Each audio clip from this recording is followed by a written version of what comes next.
ఇప్పుడు మళ్ళీ జ్వరం వచ్చిందా రాలేదా ఇంకెవరికి ఉండు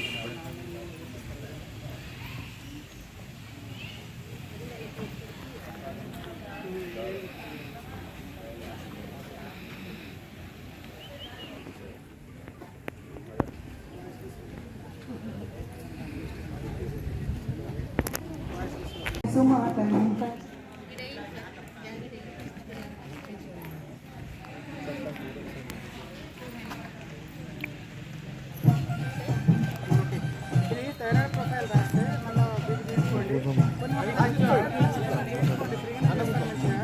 బయట చేస్తే చాలా డబ్బులు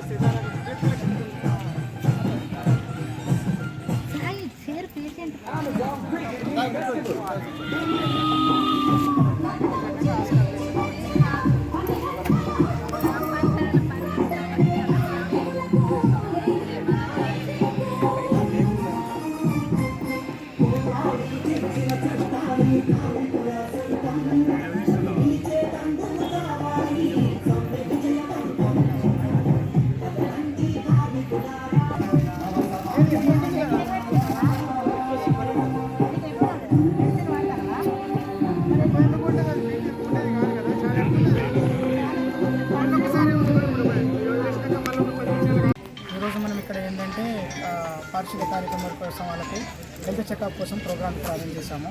ఏదైతే ఇంతమంది అయితే మనకి ప్రొఫైల్ కార్డ్ అని చెప్పేసి ఒక కార్డు కూడా మనం వాళ్ళకి ఇవ్వడం జరుగుతుంది. కార్డు దీంట్లో వాళ్ళ యొక్క మొత్తం కంప్లీట్గా వ్యక్తిగత వివరాలు మొత్తం తీసుకుంటాం. ఫ్యామిలీ హిస్టరీ, వాళ్ళ వయసు ఎంత, వాళ్ళతో ఫ్యామిలీ హిస్టరీ ఏంటిది, గతంలో వాళ్ళకి ఏమైనా డిసీజెస్ ఉన్నాయా, లేకుంటే ఏంటిది ప్రజెంట్ సిచ్యువేషన్ ఏంటిది అని చెప్పేసి మొత్తం వాళ్ళ హిస్టరీతో పాటు మొత్తం టోటల్ దీంట్లో మనము ప్రిజర్వ్ చేస్తున్నాము.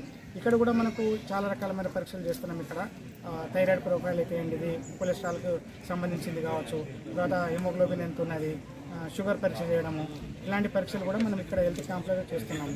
ఈ క్యాంప్లలో యొక్క వాళ్ళకి ఏదైతే మనము సర్వీసెస్ ఇస్తున్నామో, తీసుకున్న ఏదైతే ఉందో టోటల్ దీంట్లో మనము భద్రపరుస్తున్నాం. దీంట్లో మనం ఇక్కడ నుంచి తీసుకున్న శాంపుల్ని కూడా మనకు కరీంనగర్లకు టీహబ్ పంపించి కూడా వాళ్ళ యొక్క బ్లడ్ ఎగ్జామినేషన్ చేయించి వాళ్ళకు ఏదైతే ప్రాబ్లం ఏమైనా ఉందా లేదా అనేది ఐడెంటిఫై చేసి మళ్ళీ ఒకసారి వాళ్ళకి మనం తీసుకొచ్చి ఏమైనా నీడ్ ఉన్నది అనేది ట్రీట్మెంట్ కంపల్సరీ చేపిస్తున్నాం. దీంట్లో వాళ్ళు ఏమైనా గతంలో వాళ్ళు ఏమైనా ఆల్కహాల్ హిస్టరీ ఉందా, స్మోకింగ్ హిస్టరీ అంటే తాగుడు ఏమైనా ఉందా, లేకుంటే బీపీ షుగర్ ఉందా, ఉంటే ఏ మందులు వాడుతున్నారు ఏంటి అని చెప్పేసి ప్రైవేట్ మందులు కాకుండా మనమే అక్కడిక్కడ పరీక్షలు చేయించి అన్ని రకాలమైన పరీక్షలు చేయించి వాళ్ళ హెల్త్ స్టేట్